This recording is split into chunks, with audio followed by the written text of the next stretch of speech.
Mija rok, odkąd jestem europarlamentarzystą.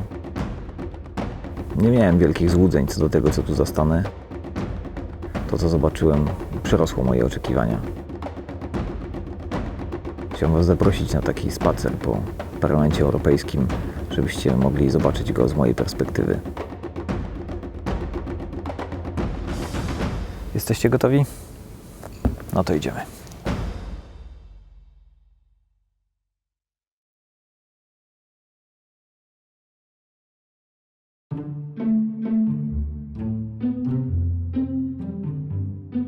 Jedną z rzeczy, o którą wszyscy pytają, to jest dlaczego Parlament Europejski ma dwie siedziby. Według traktatu ma jedną i to jest właśnie Strasburg. Strasburg jest tą pierwotną siedzibą parlamentu. On jak się zaczął rozrastać, jak powstała Komisja Europejska i inne organy, które były umiejscowione w Brukseli, no to utworzono drugą taką dodatkową siedzibę parlamentu, ale ponieważ ona była większa, nowocześniejsza, wszyscy woleli chyba tam pracować i z czasem ciężar tej instytucji zaczął się przenosić coraz bardziej do Brukseli, natomiast według traktatu siedzibą parlamentu jest ciągle Strasburg i dlatego na głosowania musimy przyjeżdżać tutaj. Cała flota samochodów musi się przemieścić, pracownicy, asystenci posłów, mnóstwo instytucji się przenosi, łącznie jest tam z lekarzami, na przykład tutaj naszymi nadwornymi. Siłownia, która jest czynna w Brukseli, ma też filię tutaj. Słyszałem, że cały pociąg TGV wynajmujemy na przewożenie tych wszystkich rzeczy, które tu są potrzebne do tego, żeby przez tydzień parlament funkcjonował.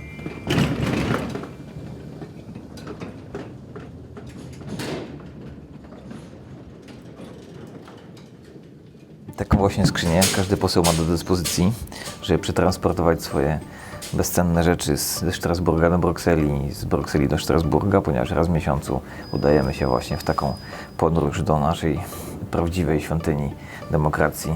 Każdy poseł pakuje swoje rzeczy do skrzyni, one są pakowane w takie kontenery, ładowane i przywożone i rozładowywane tutaj z powrotem. Powinno się je trzymać w środku w biurze i o ile w Brukseli nie ma z tym problemu, bo biura są w miarę duże, to tutaj biura są małe i ciasne i w większości posłów nie chce się trzymać i potykać o te wielkie skrzynie w ciasnych biurach, więc trzymają je na korytarzu mimo uporczywie nalepianych ostrzeżeń, że absolutnie tego robić nie wolno. I każdy potem tą kartkę zrywa, żeby udawać, że nie dotarło do niego ostrzeżenie. Tutaj moje biuro i tutaj skrzynia elegancko w środku. Plusem tych biur w Strasburgu jest to, że mamy własną toaletę. Kiedyś nawet tu był prysznic, ale ponieważ nie może tu być ciepłej wody, ponieważ budynek jest przez większość czasu nieużywany, więc ta ciepła woda stojąca w rurach spowodowała, że zalęgły się tam jakieś bakterie, jakaś choroba legionowa i musieli tą ciepłą wodę poodcinać zupełnie, w związku z czym prysznice przestały być użyteczne i ostatnio, kilka miesięcy temu je ostatecznie zdemontowano. I dostajemy tylko jedną rolkę papieru na cały tydzień. To tutaj otwiera wszystkie drzwi. Tylko przyjechałem, to wzięli mnie tam w jakimś pokoiku, posadzili przed obiektywem zdjęcie, no i takie już zostało. W Brukseli to jest więcej takich ciekawostek, są jakieś tam niedźwiedzie powystawione przed biurem, flagi, plakaty. Tu jest, nikt się nie przykłada, no bo tylko na tydzień i do domu. Cały ten kompleks to jest kilkanaście budynków połączonych ze sobą korytarzami i wszystkie łączą się na pierwszym piętrze, także jeśli się zgubimy, schodzimy na pierwsze piętro i jakoś zawsze wrócimy do domu. I tu jest kolejny budynek, a za nim jeszcze kolejny. Tu są jeszcze dwa. W tamtą stronę oprócz tego naszego jest jeszcze jeden, no i po drugiej stronie rzeki są dwa. Tyle tych budynków, że potrzebujemy drogowskazy. To są skróty. To jest budynek Louis Weiss, Pierre Pflimlin, Václav Havel, no i Winston Churchill. Ta kładka została przerzucona właśnie wtedy, kiedy parlament się rozrastał. Tu jest ten główny budynek parlamentu z salą obrad, a po tej stronie były akademiki i te akademiki zaadaptowano na siedzibę, na biura poselskie. Przerzucono taką kładkę. Co ciekawe, ona dość charakterystycznie chwieje się na wietrze. Jak się stoi z boku, to czuć przy silniejszych powiewach, że ona kiwa się na boki. No i patronka największego budynku, Louise Weiss, francuska feministka. Jej imię nosi właśnie cała ta część, w której znajduje się sala plenarna. Ta taka wieża Babel charakterystyczna, którą widzicie na obrazkach ze Strasburga najczęściej. To jest właśnie ten budynek. Te nasze dwie siedziby parlamentu to takie trochę dwa światy. Bruksela to duży, nowoczesny zespół budynków zbudowany już pod kątem tego, żeby wygodnie i fajnie się tu obradowało. Strasburg to jednak miejscami już dość archaiczne budynki, ciasne biura, mała przestrzeń. Różne tam apele co jakiś czas o to, żeby zlikwidować ten dualizm i przenieść się do Brukseli, no, spotykają się z nieubłaganym sprzeciwem Francuzów. Właściwie tylko ze względów ambicjonalnych. Nie chcą po prostu ustąpić z tego, żeby mieć parlament na swojej siedzibie i całe to zamieszanie z przewożeniem tych wszystkich pociągami, tych pracowników, dokumentów w te i we w te jest właściwie tylko po to, żeby zaspokoić dumę Francuzów. Ponieważ inaczej trzeba by zmienić traktat, na zmianę traktatu musieliby się Francuzi zgodzić.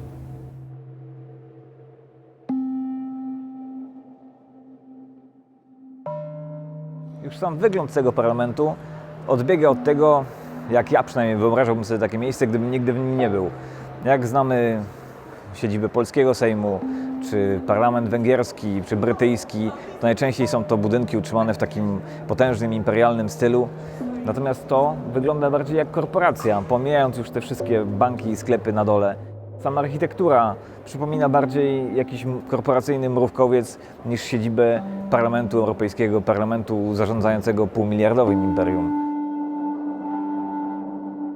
Tak jak w Strasburgu wszystkie budynki spinają się na piętrze pierwszym, to tutaj w Brukseli wszystko spina się na piętrze trzecim. Tam są Voxboxy, tam sala obrad, wszystkie budynki zbiegają się do tego miejsca. Tutaj jest tak zwany Voxbox, czyli takie studio telewizyjne, które posłowie mogą zarezerwować na dowolną godzinę i coś tam ponawijać. Tu jest mniejsze studio, tam jest takie większe, na jakieś większe imprezy. No i można na stojąco tutaj sobie też jakąś kamerę poprosić. Nawet z prompterem, jak ktoś nie wie co powiedzieć, to możesz sobie tam skopiować jakieś dobre przemówienie. A tutaj widzimy posłankę Kiengę, która ostatnio wyraziła dobitne oburzenie moim udziałem w debacie na temat czarnoskórych Europejczyków. Także właśnie widzimy posłankę w akcji, jak czyta z promptera jakieś płomienne przemówienie na pewno na temat rosnącej fali rasizmu w Europie. To jest wystawa tymczasowa, to się co jakiś czas zmienia. Poprzednio to był taki facet leżący nago na stole jakimś, trzymający jabłko w gębie. UFO. Jakby tak kosmici wylądowali na środku Parlamentu Europejskiego, to by dopiero mieli obraz naszej cywilizacji.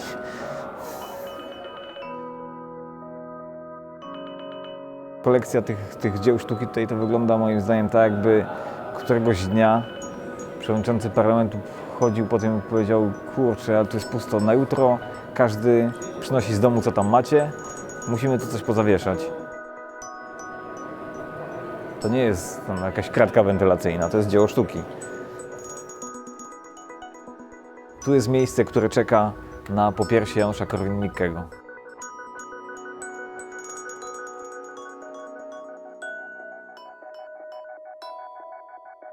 I najlepszy, mój ulubiony eksponat, pomnik Menela. O, się zakurzył trochę. W niektórych parlamentach to wiszą jakieś bitwy pod Grunwaldem, prawda, jakiś hołd pruski, jakieś takie cuda. A tutaj goła baba, ufoludek i Menel na ławce. A tutaj właśnie jest prawdziwe serce tego parlamentu, czyli miejsce, gdzie się posłowie podpisują, żeby dostać dietę. I teraz właśnie udajemy się po 320 euro.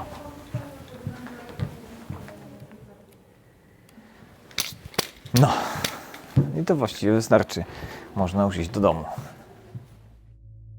Ten taki motyw wyrabiania normy, wyrabiania terminów, wypełniania po brzegi porządku obrad kolejnymi inicjatywami jest tu obecny. Kilka dni temu dostaliśmy rozkład prac na przyszły rok. Jeszcze parlamentu nie wybraliśmy nowego, a już urzędnicy poukładali nam kalendarz prac. Puste okienka, w które trzeba tylko powkładać kolejne rozporządzenia o naprawianiu świata. Posłowie są tylko do tego mało istotnym dodatkiem. To jest mrowisko, w którym na każdego posła przypada wielu pracowników, zarówno jego asystentów, jak i pracowników administracyjnych, którzy czuwają nad tym, żeby nie zabrakło papierów na tych stosach, tonerów w drukarce, żeby posłowie się podpisywali, żeby ich rozliczać, żeby nie oszukiwali na podróżach, żeby robić im przelewy, żeby rozliczać wycieczki, które posłowie organizują, nagrywać i montować zamówione wywiady, czyścić salę. Gigantyczne przedsięwzięcie, które produkuje ostatecznie tylko jakieś, pożal się Boże, bezsensowne rezolucje, bez których w ogóle Europejczycy żyli wcześniej całkiem dobrze i mogliby równie dobrze chyba żyć nadal. Tutaj nie pamiętam swojego numeru, bo tutaj tak rzadko obradujemy, że nie zdążyłem się nauczyć, ale to jest gdzieś tu. Ta sala plenarna jest używana 4 razy w roku, bo na te minisesje jednodniowe w Brukseli, bo tak my głosujemy przede wszystkim w Strasburgu. Ale tutaj mamy podręczną swoją salę, która jest no tam prawie nówka nieśmigana. Stoi przez 361 dni w roku pusta. No nie wiem, któreś z tych w każdym razie. Od początku szedłem z myślą, że moim zadaniem jest raczej powstrzymywać niż dokładać się do tego, co się wyrabia do tej legislacyjnej gorączki. Tego tam najbardziej potrzeba, tego najbardziej brakuje, rozsądku, który nakazuje powstrzymywanie się od działania, kiedy ono nie jest potrzebne. Ja nie mam ambicji, żeby napisać kolejne sprawozdanie. Ja mam ambicję, żeby uwalić jak najwięcej poprawek. Ja mam ambicję, żeby nie przeszła jakaś kolejna inicjatywa. Szczytem ambicji byłoby, żeby się z jakiejś regulacji wycofać, ale myślę, że to w tej kadencji parlamentu na pewno nie jest możliwe, a i wątpię, żeby było możliwe w następnej.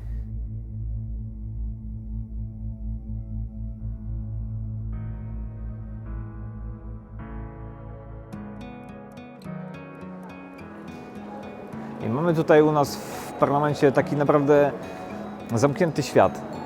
Tu można by przetrwać bardzo długo bez wychodzenia w ogóle z budynku. Wszystko, co ci przyjdzie do głowy, możesz załatwić w środku. Tu mamy siłownię. Tutaj mamy jedną z licznych jadłodajni, stołówek, restauracji. Dalej 3 banki, sklepy z pamiątkami, drukarnie, przychodnie, pocztę, informację kolejową, pralnię, biuro rzeczy znalezionych. A jeszcze 2 poziomy niżej na parkingu podziemnym mieliśmy market z Carrefoura. Jeszcze kilka miesięcy temu pracował, w tej chwili jest zamknięty, nie wiem z jakiego powodu. Czy będzie tam coś nowego? Po cichu liczę, że otworzą nam Biedronkę. I ta samowystarczalność tego budynku, chyba wbrew intencjom projektantów, trochę symbolizuje oderwanie od rzeczywistości tego parlamentu, że on właśnie mógłby sobie spokojnie trwać, mimo że świat na zewnątrz przestałby już funkcjonować.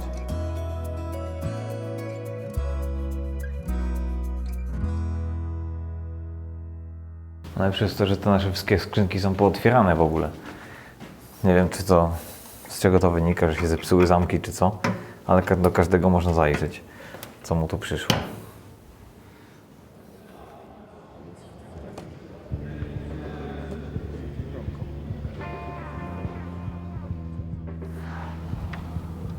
Świątynia wszystkich bożków.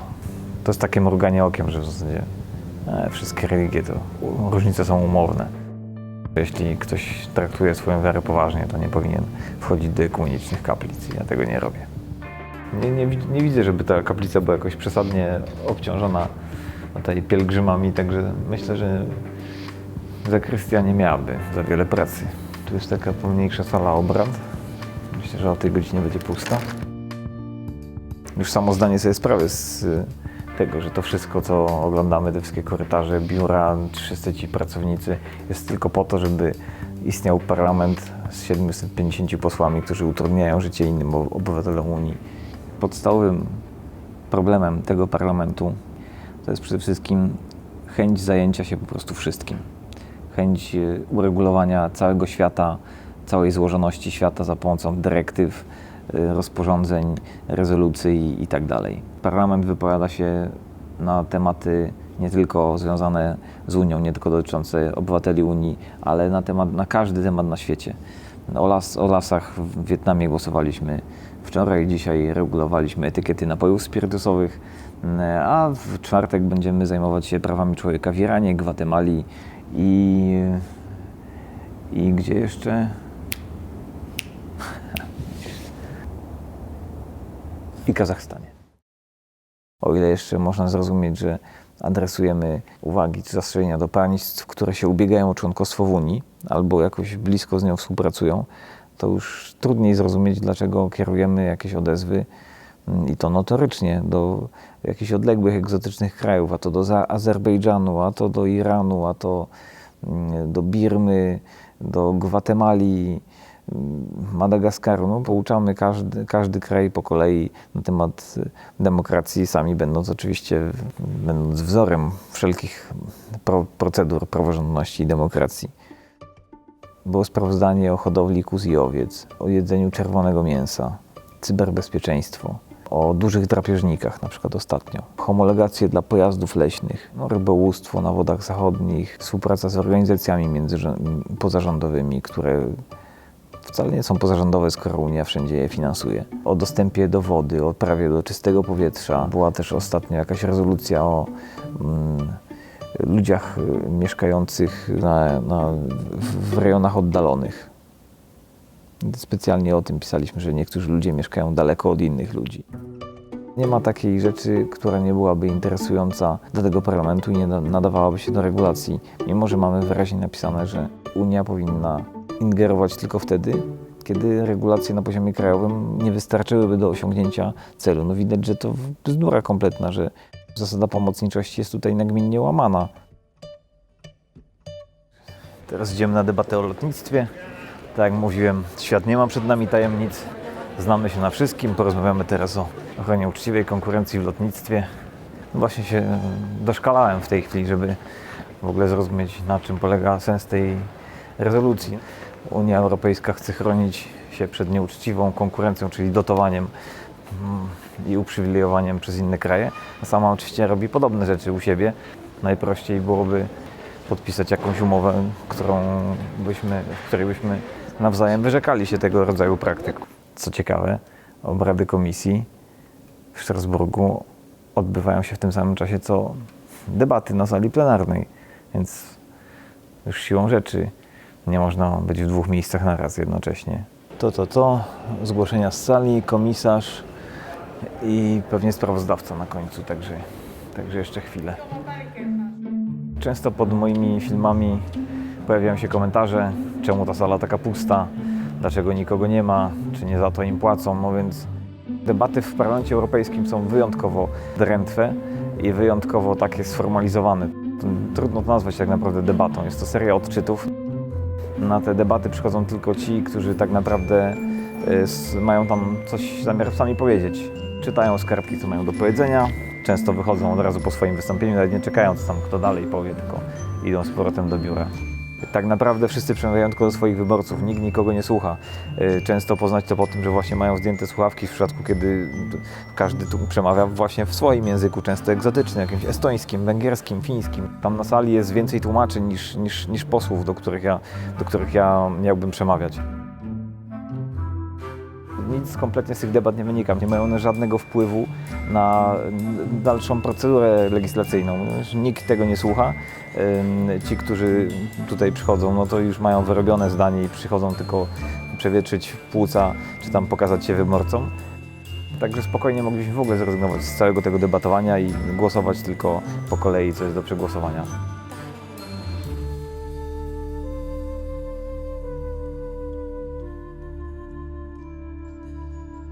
Jeśli chodzi o poprawność polityczną, w stosunku do posłów, są pojedyncze przypadki ich karania za treść wypowiedzi, co samo w sobie jest skandaliczne, już się niedopuszczalne. Dużo więcej robi tak naprawdę presja. Narażamy się na oburzenie, ostracyzm ze strony kolegów, mówiąc rzeczy, które im się nie mieszczą w głowach i to czasami niewiele potrzeba. Chciałabym, żeby kolega tutaj zadeklarował, że czarni obywatele nie stanowią części Europy. No oczywiście, że stanowią i mają prawo brać udział w debacie. Wolałbym, żeby mówili do rzeczy, a nie takimi ogólnikami, no ale no tak, prawo oczywiście mają. Ja nic nie powiedziałem przecież innego. Będzie nowy hit, bo mam wniosek o ukaranie mnie dzisiaj. Babka się wyrwała. Znaczy to jest wina tłumacza trochę, bo ja przesłuchałem to po angielsku. On zjadł jedno zdanie i ono trochę zmodyfikowało wydźwięk tej wypowiedzi. Czy pan sugeruje, że czarnoskórzy to dewiacja, czy coś takiego, nie? Więc powinna się trochę ostudzić, najpierw posłuchać tego dokładnie. Dobra, muszę kończyć, muszę ten Brexit jeszcze obczaić na koniec. No dobra, to na razie. Bezceremonialne lekceważenie głosów sprzeciwu i wprost uciszanie tego, czego oni nie chcą słuchać. Wprost powiedziane mi kilka razy, że to przecież nie po to tutaj jest ta debata, żeby się zmieniło w wymianę różnych stanowisk, prawda? Nie po to my tu przyszliśmy, żeby wysłuchiwać jakiś głupot, co pan masz do powiedzenia. My tu przyszliśmy słuchać własnego głosu, odbitego od ściany, jak to fajnie brzmi, jak to mówię na sali plenarnej, te wszystkie wzniosłe rzeczy, jak odczytam to z kartki. To dopiero zrobi wrażenie na moich wyborcach. Panie Przewodniczący, dziękuję za udzielenie głosu. Dziękuję sprawozdawcy, dziękuję sprawozdawcom cieniom, dziękuję nam wszystkim, zwłaszcza kobietom. Przez te 5 lat dokonaliśmy naprawdę rzeczy wielkich, rzeczy wspaniałych, ambitne plany, efekt dźwigni, perpetuum mobile, po prostu wszystko. Wysyłamy mocny sygnał do całego świata, jesteśmy liderem. Kolejna kadencja, kolejne plany, jesteśmy naprawdę najlepsi i gdyby nie my, to ten świat nie byłby takim samym miejscem. Dziękuję. Słyszałem o tym, że ktoś rzucił się z góry na to i się zabił. Nie wiem, czy po przeczytaniu kolejnej dyrektywy na temat etykietowania wyrobów spirytusowych, czy z innych powodów, ale w każdym razie mieliśmy tu jednego trupa. Jesteśmy teraz w strefie największego zagęszczenia i jądra ciemności, czyli rejony zajmowane przez komunistyczną lewicę, GUE, NGL, czerwone socrealistyczne plakaty. Na tym logo NGL widać właściwe proporcje, że to jest po prostu czerwoni z małym dodatkiem zielonego. Nie dla liberalizacji usług, czyli tak dla zniewolenia. I to jest wstyd, że najbardziej zbrodnicza ideologia komunistyczna ma ciągle wyznawców, którzy są normalnie członkami parlamentu. Z podniesionym czołem Marx, Engels. Lenina nie ma wprawdzie, ale może to tylko kwestia czasu. Teraz jesteśmy na piętrze zajmowanym przez EKR i jaki kontrast. Gołe ściany, pusto. Potrzeba ekspresji jednak jest wyraźnie większa na tym niższym piętrze czerwonych. Tutaj jeszcze nie widzieliśmy żadnego plakatu.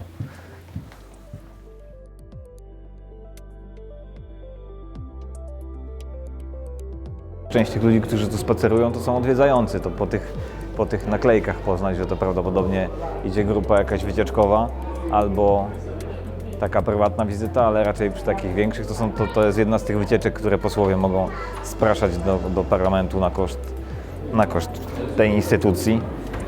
Jeśli każdy poseł może zaprosić rocznie 110 osób na takie wycieczki, posłów mamy 751, to daje nam limit ponad 82 tysiące ludzi, którzy mogą się przewinąć przed to płukanie mózgu tutaj. W praktyce pewnie nie każdy ten limit w 100% wykorzystuje, ale pokazuje to jeszcze jedną ważną dziedzinę działalności Unii Europejskiej, czyli Biuro Podróży Europa. To są krótkie, podstawowe informacje, raczej takie utrzymane w duchu obowiązkowego, urzędowego optymizmu. Koszty transportu uczestnika wycieczki liczone są od odległości.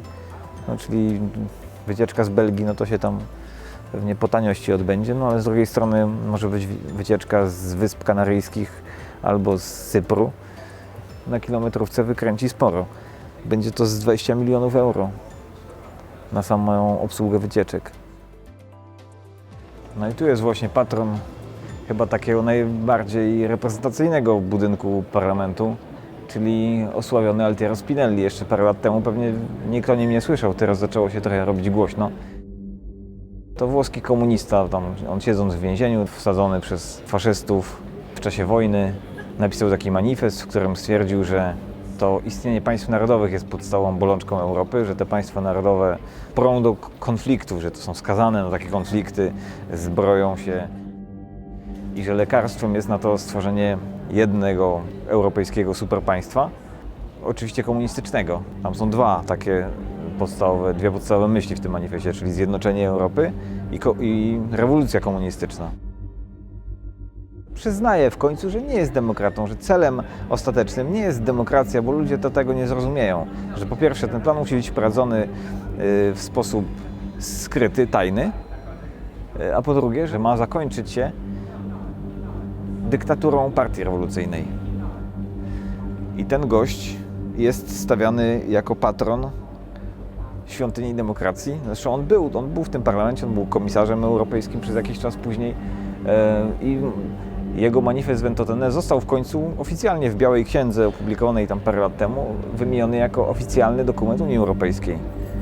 Czyli dokument, w którym stwierdza się, że należy przeprowadzić rewolucję komunistyczną, należy zniszczyć państwa narodowe, stworzyć jedno, z jedną armią. Jeszcze parę lat temu to było uznawane za teorię spiskową, że Europa zmierza do tego, żeby stworzyć jedno państwo, stopniowo te państwa tak obezwładnić narodowe, żeby w pewnym momencie nie miały już wyjścia. Teraz to się zaczyna o tym coraz głośniej mówić i przestaje to być już tylko teorią spiskową, ale to jest przecież wprost powiedziane w dokumencie, na który oni się powołują, w manifestie z Ventotene. Przedstawiciel najbardziej zbrodniczej ideologii, kolejny komunista, patron budynku numer 1 w Brukseli.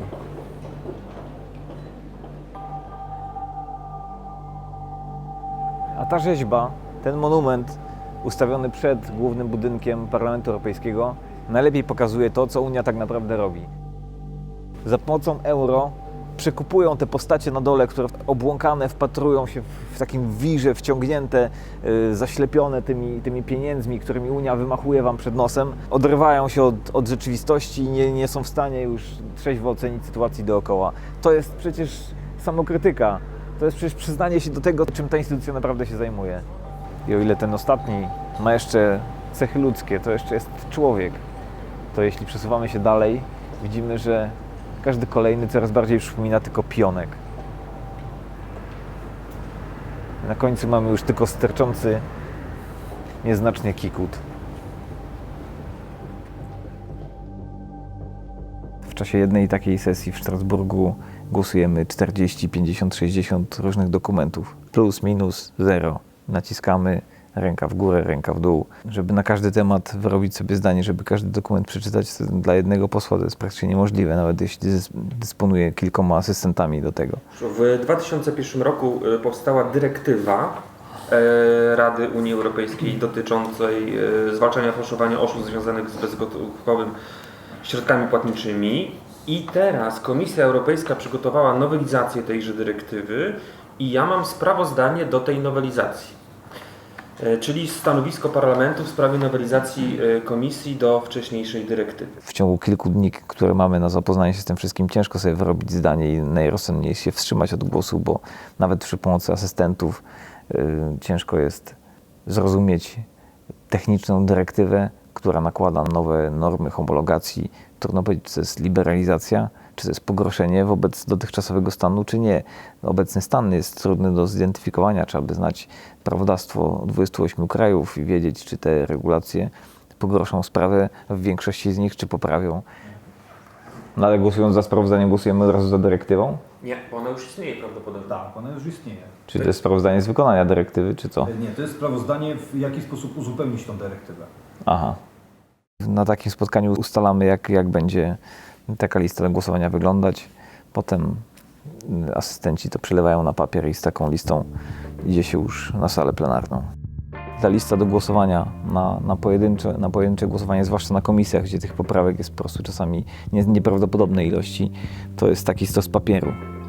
Przygotowanie tego to zajmuje naprawdę dla nawet wprawionego asystenta cały dzień roboty, czasami 2. Głosujemy to w ciągu godziny, przy czym przewodniczący nawet na mnie nie patrzy, jak ja głosuję. Zgaduję, że poseł nie był zadowolony dzisiaj z głosowania. Lista do głosowania, do którego ustępu, to jest poprawka, numer poprawki, czasami jakieś tam uwagi, kto ją zgłosił, no i czy głosować na plus, na minus, czy się wstrzymywać. Sesja plenarna w Strasburgu to 4 dni, z czego w poniedziałki głosowań nie ma. Głosowania są we wtorki, środy i czwartki. W sumie podczas takiej sesji uchwalamy około 40, 50, 60 nowych dokumentów. Potrafimy przeprowadzić kilkaset, a i ponad 1000 głosowań.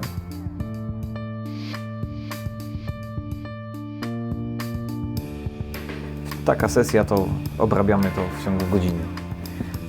Tak naprawdę nie lecimy oczywiście z tego, tylko każdy ma przygotowaną listę do głosowania, gdzie ma te numery poprawek, jedynie plusiki, minusiki, także pełen automatyzm. A to jest tylko dekoracja.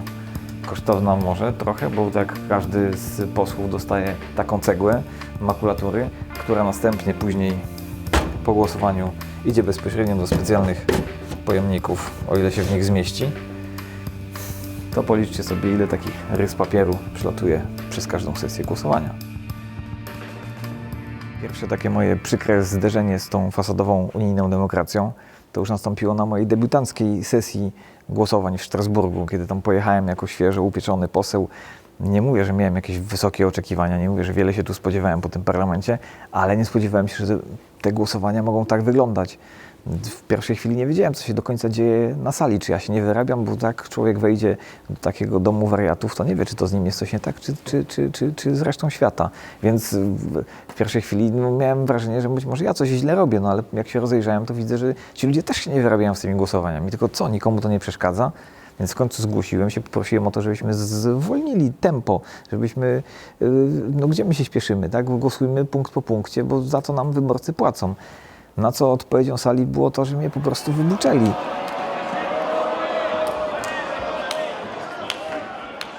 Ktoś sobie sporządził tabliczkę, jak wymawiać słowo przewodniczący w różnych językach.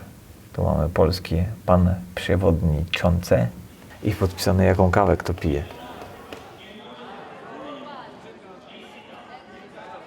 Zabawne jest to, że już przed 12, przed rozpoczęciem głosowań, stoi na zewnątrz szpaler walizek ustawionych w dobrej pozycji startowej, tak żeby jak najszybciej po głosowaniach złapać tylko walizkę i lecieć do samochodu i zostawić w tyle konkurencję.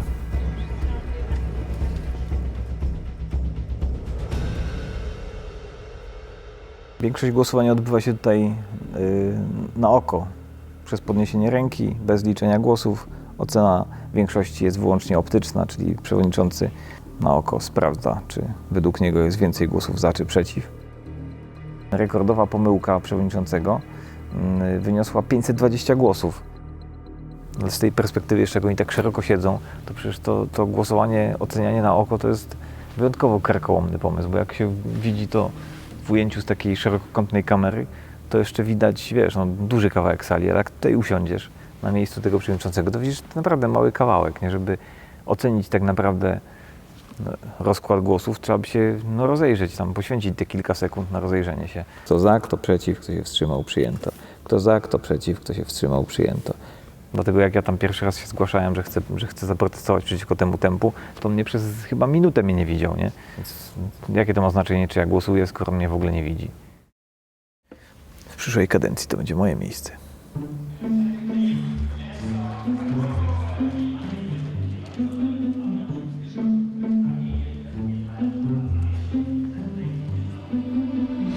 No jak słuchacie tych wszystkich debat, tych nawiedzonych tutaj złotoustych, przemawiających sprawozdawców, to możecie odnieść wrażenie, że to naprawdę wszystko jest strasznie ważne, że to oni tutaj ratują świat od zagłady po prostu na każdej kolejnej sesji. A potem przychodzi czwartek, godzina 13 i trzeba iść na samolot i te wszystkie nadrukowane strony pieczołowicie wypełnione poprawkami, wszystko idzie w odstawkę.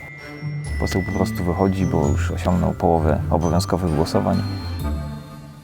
Wychodzi i idzie na samolot.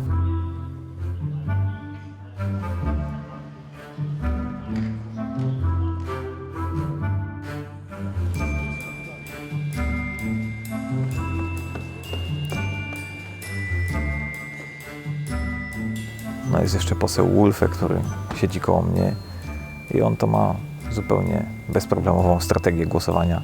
On nie przychodzi z listami do głosowania, nie zawraca sobie tym głowy, głosuje zawsze na nie. Czasami denerwuje się, że nie zdążył w ferworze tam pisaniny, nie zdążył zagłosować imiennie, bo imienne głosowania liczą się do diety.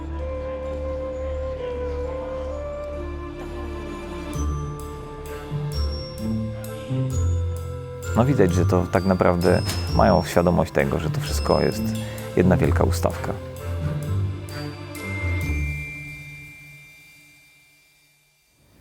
Ja się zastanawiam, jak to jest zorganizowane, że że w ogóle ktoś to ogarnia w tym tempie, która poprawka wchodzi, która w związku z tym upada, bo jak ta przeszła, to inna odpada. I w związku z tym przeskakujemy do kolejnej. I ktoś to wszystko, kurczę, ma pod kontrolą i w czasie rzeczywistym. Także w pewnym sensie podziwiam.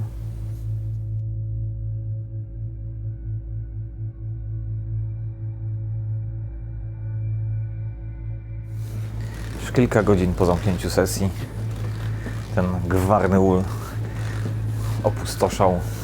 Teraz już tylko wiatr hula po korytarzach. Pojedyncze osoby gdzieś tam idą z walizkami. Trudno uwierzyć, że tu jeszcze przed chwilą biło serce europejskiej demokracji.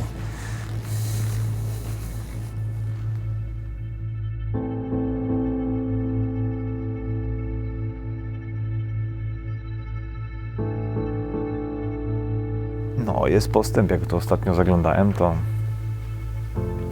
jeszcze wszystko było rozgrzebane, a teraz już kończą.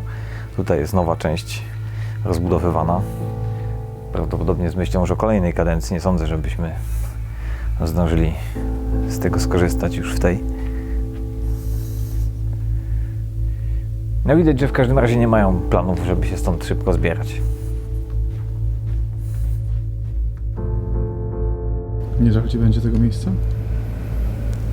No, architektonicznie jest spoko. Lubię tę robotę, ale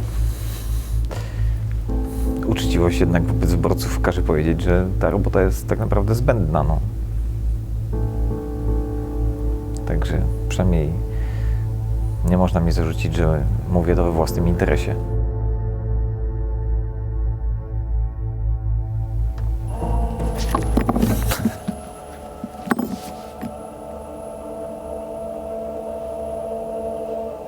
Teraz zmienimy to, co żeśmy przegłosowali. Jest tu gdzieś skasuj ustawę.